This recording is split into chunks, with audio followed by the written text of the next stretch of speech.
வணக்கம்.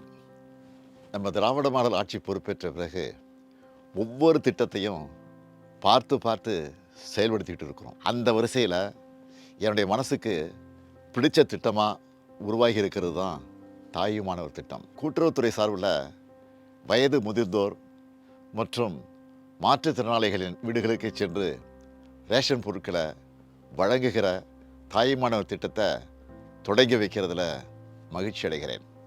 இப்படி அரசோட சேவைகளை மக்களோட வீடுகளுக்கே தேடி சென்று கொடுக்கிறது இந்தியாவுக்கே முன்மாதிரி முயற்சி. ஒரு திட்டத்தை அறிவிக்கிறதோட கடமை முடிஞ்சிடுறதா நாம் நினைக்கிறது இல்லை. அந்த திட்டத்தோட பயன் கடைகோடி மனிதரையும் சென்று சேருதான்னு கண்காணிக்கிறதையும் கடமையாக நினைக்கிறேன். அப்படி வயது முதிர்ந்தோரும் மாற்றுத்திறனாளிகளும் ரேஷன் கடைகளுக்கு போய் பொருட்களை வாங்குறதுல ஏற்படுகிற சிரமத்தை உணர்ந்து இந்த திட்டத்தை உருவாக்கி இருக்கிறோம். இந்த திட்டத்தை 34,809 நியாய விலைக் கடைகளில் செயல்படுத்த போகிறோம். 70 வயதுக்கு மேற்பட்ட 20,42,657 மூத்த குடிமக்கள், 1,27,797 மாற்றுத்திறனாளிகள்னு 21,70,454 பேர் இந்த திட்டத்தால் பயனடைய போகிறாங்க.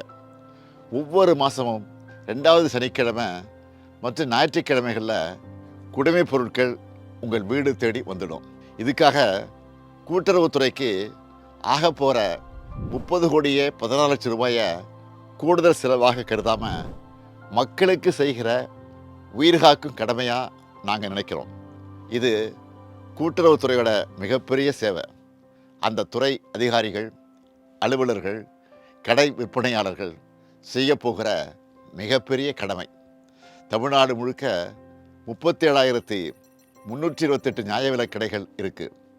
இதில் கடந்த 4 ஆண்டுகளை மட்டும் 2,394 புதிய நியாய விலைக் கடைகளை திறந்திருக்கிறோம். தலைவர் கலைஞர் வழியில் இந்த நியாய விலைக் கடைகளை நாம் முறையாக சிறப்பாக நடத்துறதுனால தான் தமிழ்நாடு இன்னைக்கு பட்டினிச்சாவி இல்லாத மாநிலமாக இருக்குது. இந்த ரேஷன் கடைகளோட பயன்பாட்டை இன்னும் எளிமையாக்க முயற்சிகள் எடுத்திருக்கிறோம். இந்த நேரத்தில் கூட்டுறவுத்துறை அதிகாரிகள் மற்றும் அலுவலர்களுக்கு நான் வைக்கிற வேண்டுகோள் என்பது, இந்த திட்டத்தோட நோக்கம் 100 விழுக்காடு நிறைவேறுகிற வகையில் உங்களுடைய பணி அமையணும்.